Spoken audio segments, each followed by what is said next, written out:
Yeah. It real, right? So I got a long time client. A lot of you guys have heard me talk about his name. He's on a lot of our social media. But anyway, he noticed in himself that he had a little bit of a spending problem, right? And I'll just be honest, he didn't have his rent this month, right? And most times in terms of how I run my program, that would be unacceptable. But this guy, because of who he is and his standards in terms of how long he's been with me and his great track record, we're going to work with him. But he came up with the idea of, Derek, you know what? Because he's also an ex-military veteran. He said, Derek, man, I talked to my ex-colonel, man, and he suggested that I make you the payee. Wow. Okay. Now, most of y'all know Dornico, right? I don't really prefer to be the payee. I really don't want to be that. And there's a lot of reasons because of that, and I won't get into that now. But with this gentleman, to be able to save him, because if not, my program want him out tomorrow. Because the way it looks to my program, Dornico, is that he ran off on the rent. But because I know him to be a good guy, I'm going to work with him. So we're going to literally go, I think he said Wednesday or Thursday, we got to go together to the Social Security office and present that to them. And I'm going to be his payee, actually, to make sure he always got a place to live. Okay. And see, but even the way that conversation started was so different. Again, go into the house, checking in. Things, yeah.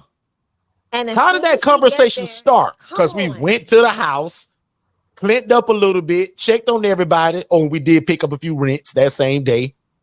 But as we're checking in, hey, how you doing? How's your mama? Are you breathing? How's your back feeling? Any broken bones? How's your mental health?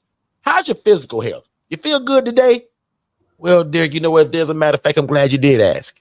And then boom, here come that story. Dornico, you know this already. You know how this go, Dornico. You go for one thing, but soon as you get there, everybody got a story. But this time, Rock got a story. But because we're good people in what we do and because of his great track record, see, he's not on what my brother Otis would call razzle-dazzle. Razzle-dazzle means you ain't trying to pay rent. You intentionally messed up that money. This guy just made a bad decision, y'all. He told us. He was like, so guess what we're doing with him? We're training and coaching how not to make this decision.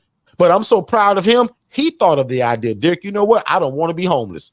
Let me make you in charge of my money because, Derek, I trust y'all. Shay just spent 3 minutes talking about trust. Hopefully you was listening because that went into what I'm talking about right now.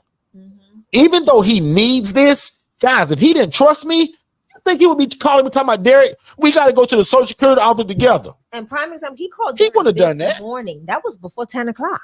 Yeah, he wouldn't have done that. He said to Derek, like when we, and again, this is being a part of your housing program, right? You can't just do this and think that it's all about collecting rent. It's not.